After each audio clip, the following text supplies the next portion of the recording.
నమస్తే అండి అందరికీ. గాడ్స్ ఓన్ కంట్రీ అదేనండి కేరళ గురించి చెప్పుకుంటున్నాం. ఇది అరేబియా మహాసముద్రానికి పక్కనే ఉంటుంది.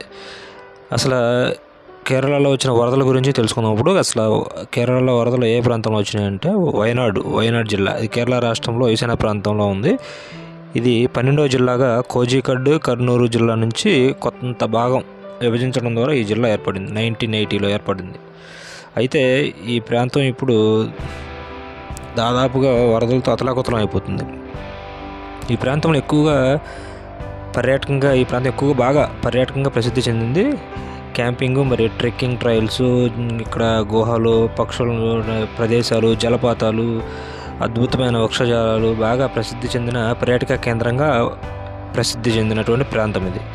పర్యాటకులను కూడా ఎంతగానో ఆకర్షిస్తున్నటువంటి ప్రాంతం ఇది. అయితే ఇప్పుడు ఇది వరదలతో అతలాకుతలం అయిపోతుంది. దాదాపుగా 57 సెంటీమీటర్ల వర్షం పడటంతో కొండ చర్యలు విరిగిపడి దాదాపుగా ఇప్పుడున్న సమాచారం ప్రకారం 200 మంది పైగా మరణించడం జరిగింది. అంటే దాదాపు 4 గంటల్లో 4 ఊర్లు మొత్తం మాయమైపోయినాయి. అంటే అసలు అక్కడ మొత్తం నీటితో కొండ చర్యలతో విరిగి పడిపోవడంతో ఊర్లు మాయమైపోవడం జరిగిపోయింది. ఇంకా ఎంతమంది చనిపోయారనేది చెప్పలేము, లెక్క కూడా తెలియదు. వరదలు తగ్గితే కానీ చెప్పలేమనేది అక్కడున్న ప్రభుత్వం కూడా చెప్తుంది. దాదాపు వేల సంఖ్యలోనే ఉండొచ్చు అనేది ప్రభుత్వం అంచనా కూడా. అసలు ఇది ఇలా జరగడానికి కారణం మనం మనిషి చేసే తప్పులు ఎన్నో ఉన్నాయి. ముఖ్యంగా భారతదేశంలో ప్రకృతిని దైవంగా ఆరాధించే వ్యవస్థ ఉంటుంది. ఇప్పుడు ప్రకృతిని నాశనం చేసి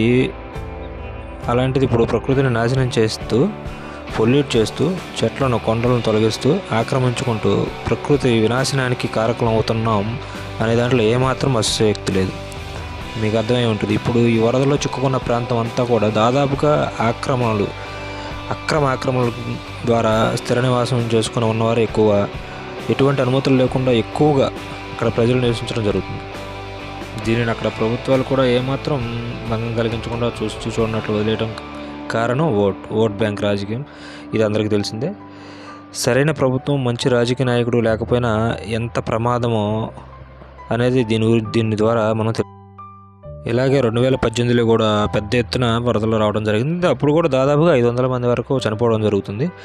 ఏదైనా మంచి రాజకీయ నాయకుడిని అనేది ఎందుకు ఎంచుకోవాలనేది దీన్ని బట్టి అర్థమవుతుంది మనకి. దీని మీద కేంద్ర ప్రభుత్వం కూడా పెద్ద ఎత్తున ముందుగా కేరళ ప్రభుత్వాన్ని హెచ్చరించడం జరిగింది. అయినా కూడా ప్రభుత్వం పట్టనట్టు ఉండటం కూడా దీనికి ఇంత నష్టానికి పెద్ద కారణం. దీనిపై కేంద్ర ప్రభుత్వం కూడా రెస్క్యూ టీం ద్వారా ప్రజలకు అందరిని రక్షించే సురక్షిత ప్రాంతాలకు తరలించే ప్రయత్నం చేయడం జరుగుతుంది.